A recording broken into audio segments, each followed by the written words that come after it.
Assalamualaikum warahmatullahi wabarakatuh. Salam sejahtera bagi kita semua. Om Swastiastu, Namo Buddhaya, salam kebajikan.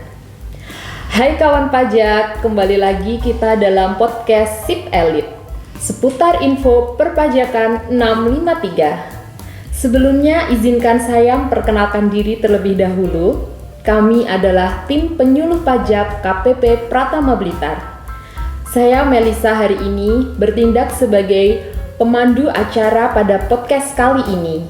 Dan di samping saya, di sebelah kiri saya lebih tepatnya ya, sudah tidak asing lagi karena di mana ada Melisa, di situ ada Kak Ika. Selamat pagi Kak Ika. Ini kita syutingnya memang pagi ya hari ini kawan pajak. Jadi memang selamat pagi akhirnya jadi kebiasaannya. Masih seger. Iya. Dan ada wajah baru di sebelah kanan saya. Yang biasanya ada Kak Lina ya. Kali ini kita kedatangan bintang tamu. Ini sebenarnya adalah anggota baru tim kami ya. Kita di sebelah kanan ini ada Kak Asmi. Halo Kak Asmi, selamat datang. Selamat bergabung dengan kami. Dan pada pagi hari ini Kak Ika dan Kak Asmi akan menjadi narasumber dalam podcast kali ini. Melalui podcast Sip Elit ini, kami akan mengupas kabar terbaru dan menarik dari dunia perpajakan yang pastinya wajib diketahui oleh kawan pajak semuanya. Nah, seperti tema kita pada kali ini ya, kita hari ini akan membahas mengenai e-commerce. Mau ngobrol e-commerce ya? Iya, betul sekali. Sering sekali kan ya kawan pajak kita mulai mendengar kata-kata e-commerce, tidak asing lagi dan sudah sering dibawa dalam perbincangan sehari-hari. Nah, sebenarnya apa sih e-commerce itu? Coba Kak Asmi jelaskan apa itu e-commerce. Jadi e-commerce itu adalah perdagangan ya. Jadi e-commerce perdagangan yang dilakukan secara elektronik. Jadi penjual itu menjual barang atau jasanya dan kemudian konsumen membeli itu melalui sistem elektronik yang tersedia. Jadi kayak di HP atau di komputer gitu. Jadi nanti mereka tinggal mengakses saja lewat HP atau komputer kapan saja di mana saja 24 jam. Belanja sambil rebahan.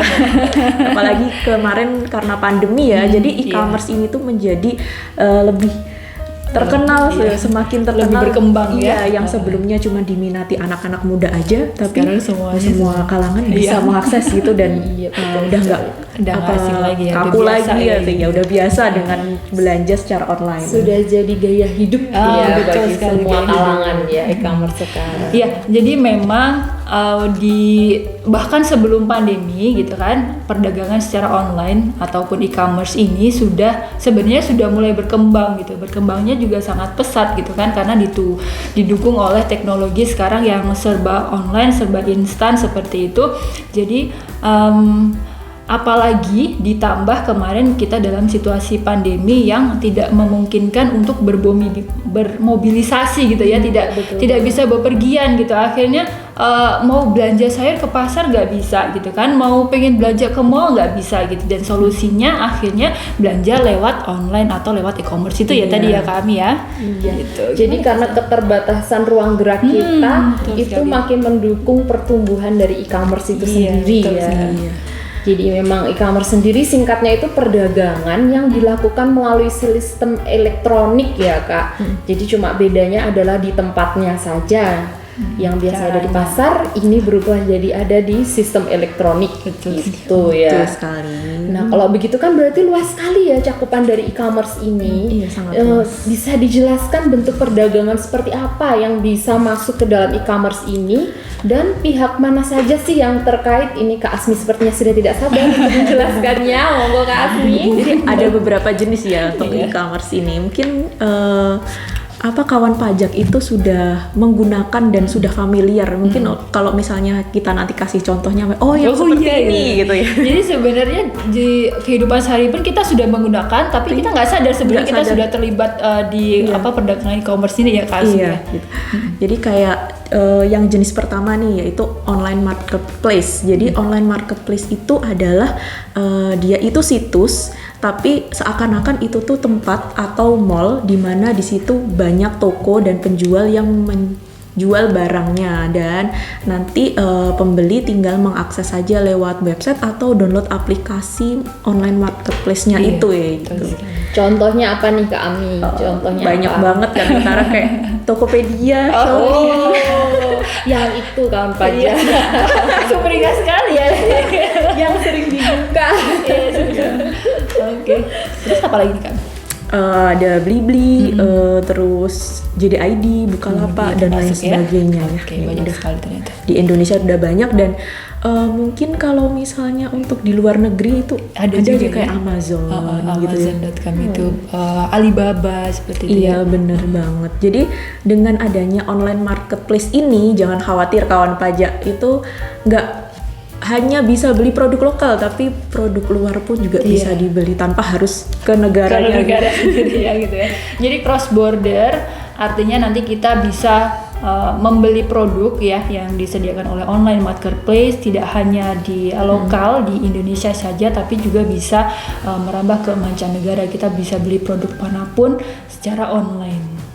Iya benar. Kemudian yang kedua itu ada classified ads ya. Kalau bedanya apa? Kalau yang ini itu dia situsnya menyediakan waktu dan tempat untuk mengiklankan barangnya. Jadi ini nggak hanya penjual aja, tapi masyarakat biasa pun juga bisa. Misalnya kalau misalnya pengen menjual barang, itu masyarakat gimana caranya supaya barangnya ini diketahui banyak orang, terus ada menarik banyak pembeli ya. Caranya diiklankan melalui situs ini ya. Contohnya kayak di OLX, kemudian apalagi ya, Carousel. Iya, carousel. Terus kalau mau jual beli rumah di rumah 123 .com itu atau ya. yang dulu mungkin familiar kayak Kaskus. Iya, Kaskus. Dulu kayak anak muda itu trennya Kaskus gitu kan, semuanya dibahas thread-threadnya di Kaskus. Tapi mungkin kalau sekarang sudah tergeser ya trennya ya. Tergeser sama Shopee. Tergeser sama Shopee. Oke, jadi kalau classified ads itu penjual belum tentu dia seller ya, maksudnya bukan pekerjaannya menjual barang gitu ya. Mungkin masyarakat biasa yang kebetulan misalkan saya mau jual mobil gitu kan, bagaimana saya mengiklankan biar mobil saya cepat laku, itu bisa mengiklankan lewat classified ads seperti itu, ataupun rumah, ataupun misalkan barang lainnya, barang fashion dan lain sebagainya. Jadi nitip iklan gitu istilahnya ya Kak Elsie ya.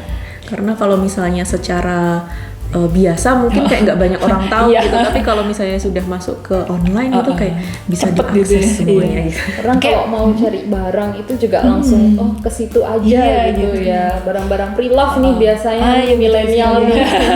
Jilbab udah bosen tapi kayaknya masih bagus. Bisa di pre-lovein biasanya kayak gitu. Itu Dan ini barang bisa branded melalui classified biasanya ads ya. ya. Barang-barang branded biasanya. Oh iya betul banget, betul banget. Daripada beli baru kan ya. Iya. Gitu kan. Iya. Nggak ada salahnya kita Pre-love juga nggak mengurangi mutunya gitu. Iya, betul Iya. sekali. Terus ada apa lagi nih Kak? Terus yang ketiga itu ada daily deals. Kalau yang ini mungkin kayaknya Jarang ya? jarang ya. Mungkin belum banyak orang yang tahu ya. Jadi kalau daily deals itu di situ pembelinya membeli barang atau jasanya itu menggunakan voucher atau kupon. voucher atau kupon. Jadi alat transaksinya berupa kupon ya. Iya. Kenapa harus pakai kupon ya? Mungkin ada beberapa benefit yang mungkin Oke, pastinya ya. iya, mungkin diskonnya lebih besar atau bagaimana. Jadi kalau misalkan harga tiket harganya 1 juta, kalau kita beli di Groupon misalkan itu, atau di penyedia yang lain itu, daily deals yang lain itu harganya bisa dapat lebih murah gitu ya dengan kupon seperti itu. Atau poin mungkin ya. Poin Gitu. seperti itu. Tapi jarang ya, udah pernah kami. Biasanya karena jarang ngumpulin poin gitu, jadi kayak akhirnya nggak kepake itu Iya. poinnya. Iya, kalau saya pribadi belum pernah, tapi ternyata ada gitu ya. Dan Sama, saya juga belum pernah ya. pernah kayak yang bucket list atau deal going itu masih nggak terlalu familiar ya. Yang Groupon biasanya lebih familiar kali. Saya pernah dengar Groupon itu. Oh gitu gitu. Ya selanjutnya Kak Asmi. Selanjutnya yang terakhir itu ada online retail. Kalau yang ini kayaknya hampir sama dengan online marketplace. Cuma kalau online retail ini dia hanya ada satu penjual aja dan dia menyediakan situs khusus untuk jual barang-barangnya. Jadi kayak misalnya dalam fashion atau kosmetik gitu, kayak Zalora, Ini Sephora. kayaknya cewek banget ya, karena mau bicaranya cewek-cewek otomatis yang familiar itu situs-situsnya cewek-cewek ya, kayak Iya. apa biasanya? Kayak apa? Jadi misalkan kalau mau beli terus yang lagi itu lokal ID, nah lokal ID itu kan iya. punya website sendiri, itu adalah contoh dari online retail itu sendiri ya kawan Jadi pajak. seperti brand-brand tertentu yang mereka punya website yang digunakan untuk pemasaran atau marketing itu juga bisa, misalnya seperti Nike, Adidas, mereka punya website sendiri. Iya, Terus betul sekali. kemudian Fossil punya sendiri ya. Iya. Terus hijab-hijab tadi juga banyak ya. Iya, Butterscotch.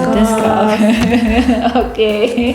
Jadi kayak lebih enak ngobrol karena kita memang terlibat gitu ya, Iya. karena sering make gitu. Jadi kayak lebih gampang gitu. Atau yang di Instagram itu kan. Oh iya, Ya, benar sekali. sekarang Jadi ada. kalau misalkan kawan pajak ada yang punya toko ya, yang jualannya di Instagram ataupun di Facebook, itu juga termasuk di online retail. Jadi tadi ada 4 ya kawan pajak ya. Ada online marketplace, ada classified ads, ada daily deals, dan yang terakhir ada online retail. Semuanya termasuk dalam model-model e-commerce. Jadi emang beragam sekali ya model jual beli e-commerce ini. Iya. Selain itu tadi mendengarkan dari penjelasan kakak-kakak berdua ini kan langsung banyak juga ya pihak yang terkait dalam sistem jual beli itu. Karena kita orang pajak, ya, tentu saja ketika kita mendengar ada jenis usaha seperti ini, langsung yang terbersit aspek perpajakan apa aja nih yang muncul dalam perdagangan ini, dalam e-commerce ini ya. Dan apa juga sih perbedaannya dengan jual beli konvensional nih? Kak Ika nih nampaknya sudah tidak sabar ingin menjelaskannya untuk kawan pajak sekalian. Monggo silakan Kak Ika. Oke, ya untuk kawan pajak, kalau misalnya di e-commerce ya, atau perdagangan yang konvensional itu kita jual beli, terus kemudian ada PPN, PPH sama. Jadi untuk e-commerce ini aspek perpajakannya sama dengan penjualan secara konvensional gitu kan. Jadi aspek perpajakannya sama, caranya sama. Jadi yang membedakan hanya sebenarnya sarananya saja gitu loh. Kalau misalkan kita beli konvensional, kita datang langsung bayar, terus kemudian kalau secara online ya sama aja kan, kita beli kita bayar, jadi sama penjual dan pembeli ya. Nanti ada aspek PPH dan PPN-nya di situ. Nah, untuk kita lebih misalkan kita fokus ke penjual nih, misalkan kan pajak ini penjual punya usaha utama ataupun sampingan di e-commerce, misalkan nggak punya toko nih kan, barangnya di rumah gitu kan, barangnya di rumah dia diperdagangkan lewat Instagram, bisa lewat Facebook, kemudian lewat WhatsApp juga bisa, terus kemudian juga ada buka toko, buka lapak di Shopee dan Tokopedia misalkan. Itu gimana cara ngitung pajaknya? Nah, itu sama seperti kita penjualan secara konvensional. Jadi kawan pajak yang jualan itu menghitung omsetnya ya, menghitung omsetnya. Kalau misalkan kawan pajak sebagai NPWP orang pribadi, itu kan nanti kalau punya omset di bawah 4,8 miliar itu dikenakan PP 23 sebesar 0,5% dari omset gitu kan. Jadi keseluruhan penghasilan tadi yang penjualan dari mana-mana tadi, termasuk yang offline, online, semuanya dihitung, kemudian dikalikan dengan tarifnya 0,5%. Kalau misalkan kawan pajak ini punya omset di atas 4,8 M, itu sudah tidak boleh menggunakan tarif yang 0,5%, tapi harus menggunakan mekanisme PPH pasal 17. Jadi melakukan pembukuan. Kalau omsetnya sudah besar, itu kan harus melakukan pembukuan, membuat neraca, laporan neraca dan laporan laba ruginya, seperti itu. Selain PPH, ada juga nanti untuk aspek PPN-nya. Nah, PPN ini hanya sebenarnya ada yang wajib hukumnya ya, ada yang tidak wajib. Yang wajib kalau misalkan kawan pajak ini sebagai penjual punya omset atau bisa menjual barang di atas 4,8 miliar, itu sudah wajib mengurus sebagai PKP. Tapi kalau misalkan di bawah itu opsional, boleh mendaftarkan diri sebagai PKP ataupun tidak. Nah, bagi kawan pajak yang berstatus sebagai PKP nantinya akan berhak untuk memungut pajaknya, pajak PPN-nya sebesar 11% tarif terbaru, seperti itu Kak Melisa. Nah, iya nih. Jadi memang sebenarnya basicnya sama ya. Iya, Kita jualan di online ataupun kita jualan secara konvensional, buka toko sendiri, itu basicnya sama secara perpajakan ya. Jangan karena digocek dikit tempatnya beda terus bingung ini pajaknya sih gimana gitu. Hanya medianya saja yang berbeda. Medianya aja yang beda. Tapi penghasilannya pada dasarnya sama dari jual beli itu sendiri. Nah ini nih Kak Ika dan Kak Asmi, saya tuh sering ya kalau helpdesk di depan tuh dapat pertanyaan kayak gini dari seller yang nampaknya seller jualan di Shopee atau di marketplace lainnya. Ini kan saya ketika jualan di marketplace ini saya sudah ditarik pajak dari pihak Shopee, masa saya harus bayar pajak lagi? Nah, monggo bisa dijelaskan ini bagaimana dengan pertanyaan seperti itu nih, karena kawan pajak nampaknya masih banyak yang bingung ya ketika jadi seller di situ kewajibannya bagaimana? Oke, jadi ini kita dari sisi seller, katakanlah seller di online marketplace ya. Bagaimana terus kemudian dia buka lapak di online marketplace, kemudian ada potongan-potongan di situ, apakah itu pajak? Kawan pajak harus cermati dulu di situ. Apa bunyi yang tertera di situ? Apakah dia sebagai biaya administrasinya ya, ataukah memang itu pajaknya? Tolong itu dicermati. Kalau memang dia sebagai biaya administrasi, ya itu wajar. Kayak misalkan kita sewa toko, misalkan kita di pasar, kemudian kita sewa toko, kan kita membayar sewanya di toko. Sama seperti kalau misalkan kita buka lapak di online marketplace, tentu ada biaya administrasi sebagai fee lah ya istilahnya untuk online marketplace-nya gitu kan. Jadi di sana belum tentu pajak gitu lah, tapi biaya administrasi yang dibayarkan kepada online marketplace. Kalaupun misalkan kalau pajak di situ ada pemotongan pajak, di situ pasti akan dicantumkan dan pasti nanti kawan pajak mendapatkan bukti potong ya. Jangan lupa kalau misalkan nanti ada potongan pajak itu dipastikan mendapatkan bukti potong. Kalau misalkan pemungutan PPN dipastikan nanti dapat faktur pajaknya, seperti itu. Jadi harus dicermati nih, belum tentu itu potongan pajak, bisa jadi dia potongan administrasi, seperti itu.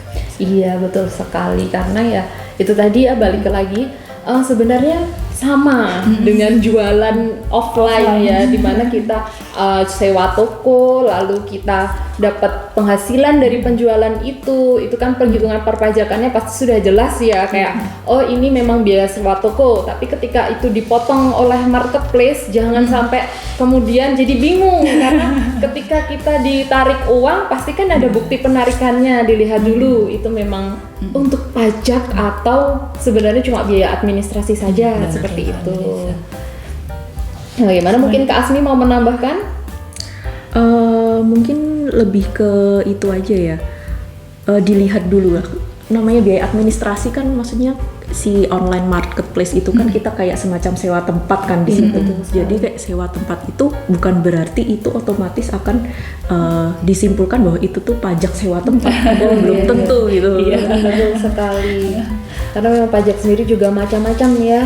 Jadi ya kita maklum kalau ada kebingungan seperti itu, tapi sebagai pelaku, sebagai wajib pajak kita juga harus cermat. Kalau ada potongan seperti itu, kita harus melihat lagi potongan apa yang sebenarnya dimaksudkan oleh marketplace tersebut, begitu. Apalagi melalui e-commerce ini kan maksudnya banyak pihak yang dilibatkan, termasuk ketika kita melakukan pembayaran itu kan ada kerjasama dengan pihak lain juga. Metode pembayarannya pun beragam gitu. Jadi ya bisa jadi biaya-biaya yang timbul itu memang dari untuk kerjasamanya itu. Iya, yang penting intinya kita harus mencermati dulu nih gitu kan, ada transaksi apa, siapa yang terlibat, kemudian apa jenis transaksinya, apakah itu mengandung aspek perpajakan atau tidak gitu. Tapi yang jelas kalau misalkan dari sisi penjual sendiri, seller misalkan ya, lebih gampang ya di seller online marketplace itu, kita biasanya kan tinggal terima bersih ya gitu Iya, kan ya. betul sekali. Jadi kita nggak perlu bingung-bingung atau repot nanti saya harus laporan apa, harus ini saya ngitungnya gimana gitu kan. Karena sekarang semuanya serba dipermudah lah ya secara dari sisi admin, otomatis gitu ya. Jadi nggak perlu bingung gitu kan. Kalau sebagai seller tinggal ya dicatat saja omset penjualannya berapa, kemudian dikalikan dengan tarif pajaknya. Kalau misalnya memang sudah omsetnya melebihi 4,8 miliar, silakan mendaftarkan diri sebagai PKP dan kemudian melakukan pembukuan. Nanti cara penghitungan pajaknya nanti akan berbeda gitu kan, seperti itu. Tadi dari sisi pembayaran ya. Sekarang kalau kewajibannya sih apa aja sih yang harus dilakukan oleh seller-seller ini nih? Siapa? Monggo Kak Asmi atau Kak Ika yang mau menjelaskan. Boleh, nanti Kak Asmi tambahin ya. Silakan Kak Asmi. Oh, Kak Ika yang mau menjelaskan. Monggo Kak Ika. Nanti Tambahin Kak ya. Asmi menambahin gitu ya. Oke, saya yakin di sini untuk kawan pajak ya, banyak di antara kawan pajak ini yang punya sampingan atau mungkin bahkan usaha utamanya jualan online gitu kan, di berbagai platform penjualan online maupun media sosial. Nah, coba sekarang dievaluasi nih, apakah atau diingat-ingat lah gitu kan, apakah sudah punya NPWP atau belum gitu kan, ataukah nanti misalkan saya ibu rumah tangga kemudian saya punya usaha online, apakah nanti saya ingin punya NPWP sendiri atau ingin bergabung dengan suami, itu sebenarnya juga boleh gitu kan, itu opsi, boleh, nanti tinggal memilih saja. Yang jelas kalau misalkan kawan pajak sebagai warga negara yang sudah berumur lebih dari 18 tahun dan secara formal maupun material memenuhi syarat untuk mempunyai NPWP, wajib untuk mendaftarkan NPWP. Sekarang daftar NPWP online, jadi nggak perlu ke kantor pajak lagi. Kalau misalkan nanti sudah dapat NPWP, kemudian silakan dihitung berapa pajak yang harus saya bayar gitu kan. Caranya seperti tadi, dengan menghitung omset. Omset itu peredaran kotor ya, kita sering gitu kan, hitungnya dari mana gitu, dari laba atau dari penjualan kotor? Jawabannya adalah dari penjualan kotor atau omset. Jadi bukan hanya dari laba, tapi keseluruhan penjualan itu nanti dihitung. Misalnya punya beberapa sumber nih, misalnya ya jualannya offline juga, punya toko, kemudian jualan di Instagram, di Shopee, di Tokopedia gitu kan, lewat TikTok juga misalkan seperti itu.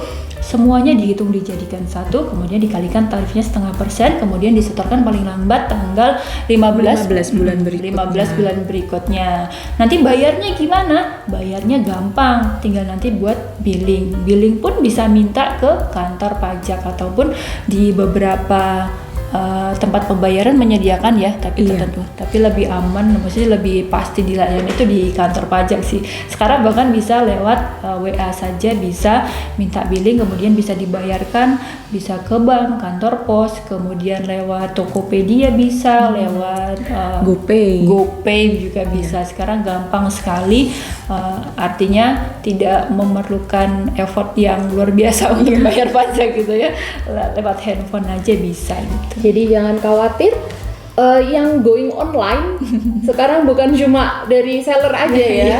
Jadi untuk menghubungi teman-teman yang ada di kantor pajak itu sekarang juga sudah sangat mudah sekali, melalui WhatsApp juga bisa. Nanti kita akan langsung balas gitu ya. Yang balas juga kita ini sebenarnya. Kalau perpajakan ya, kalau perpajakan jangan bingung-bingung, langsung WhatsApp saja, nanti pasti akan dibalas oleh petugas kami. Kasih nambahin. Oh, tadi kan udah dijelaskan tentang kewajiban perpajakan ya, punya NPWP, terus mencatat omset, bayar. Tapi jangan lupa yang satu lagi, lapor SPT tahunan.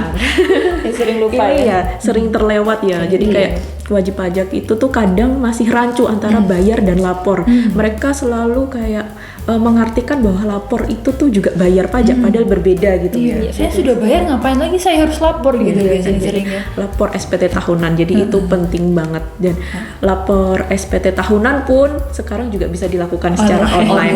Ya. Jadi sangat mudah sekarang, Iya. dipermudah. Jadi sebenarnya kenapa sih kita perlu melakukan pelaporan SPT tahunan? Jadi sebenarnya itu untuk bentuk bentuk pertanggungjawaban atas kegiatan atau pembayaran pajak di tahun sebelumnya. Jadi kita bisa lihat di situ transaksi atau misalkan kegiatan dari kawan pajak. Nah, kalau misalkan saya nggak punya vakum nih gitu kan, katakanlah saya berhalangan terus kemudian nggak ada kegiatan di tahun kemarin itu, perlu laporan nggak sih Kak? Tetap laporan. Tetap, selama NPWP-nya masih aktif itu tetap wajib laporan meskipun tidak ada kegiatan usaha. Jadi malah biasanya blundernya di situ ya Kak. Udah nggak ada kegiatan, terus nggak lapor, akhirnya kena denda. Jadi sebenarnya itu denda, bukan ini saya nggak ada kegiatan kok malah disuruh bayar. Tidak, itu bukan pajak dari NPWP itu sendiri, tetapi denda karena tidak melakukan pelaporan ya Kak. Iya, karena pelaporan adalah kewajiban administrasi ya. Artinya ada atau tidak ada kegiatan usaha, kawan pajak tetap wajib untuk melakukan pelaporan. Kalau untuk orang pribadi, laporannya paling lambat 31 Maret di tahun berikutnya. Jadi tapi jangan kesini tanggal 31 Maret juga gitu ya. Biasanya semuanya sudah panik, sudah penuh. Jadi kalau bisa Januari atau Februari itu kalau sudah sekiranya, kalau saya kira untuk wira swasta ya atau wira usaha nggak ada masalah ya.